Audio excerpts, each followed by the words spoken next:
पण मित्रांनो, भरपूर दिवसानंतर आज इथनं तुम्हाला हे लोकेशन दिसतं ना मागचं. तर आज आहे मित्रांनो रक्षाबंधन. रक्षाबंधन म्हणजे काय? रक्षाबंधन म्हणजे भावा बहिणीचं प्रेमाचं नातं.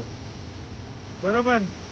एक पण या रक्षाबंधनच्या दिवसानिमित्त मला असे काहीतरी गोष्टी आठवल्या जुन्या. बरोबर. तर त्याच्यावरून एक असं समजायला आलं की एक सख्खी बहीण असणं खूप महत्वाची गोष्ट आहे. म्हणजे सख्खी बहीण पाहिजे, नाही का? सख्खी बहीण असली ना ते प्रत्येक अडचणीत आपल्याला प्रोटेक्ट करते. कारण की मी बघितलंय, माझ्याही काकांच्या मुली, माझ्या काकांची मुलं, मला भरपूर फॅमिली आहे, खूप मोठी.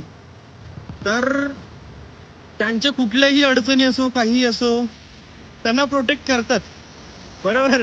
म्हणजे त्याच्यामुळे मला एक गोष्ट आठवली की रक्षाबंधन हे कशासाठी असते आणि त्या रक्षाबंधनमुळे कशाची जाणीव होते.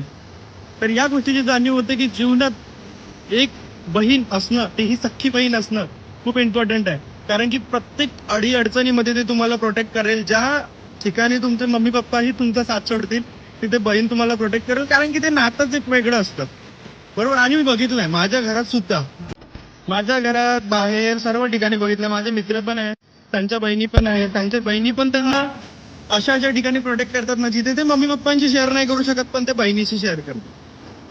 तर त्याच एका गोष्टीमुळे असं वाटतं की यार बहीण पाहिजे होती एक. म्हणजे बहीण जर असती तर मी कुठल्या गोष्टी तिला शेअर करू शकलो असतो. आहेत मला बहिणी आहेत, असं नाहीये, पण काकाच्या मुली आहेत. आणि मित्रांनो, माझा त्यांच्याशी काही जास्त कॉन्टॅक्ट नाहीये. ते एक रिझन होतं.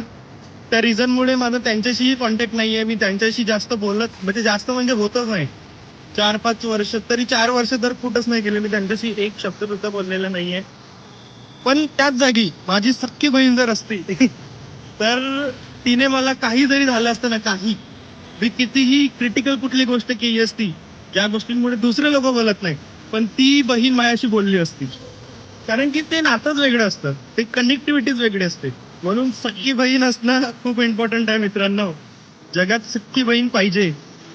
3 नाते तर इम्पॉर्टंट आहे, माय बाप आणि बहीण.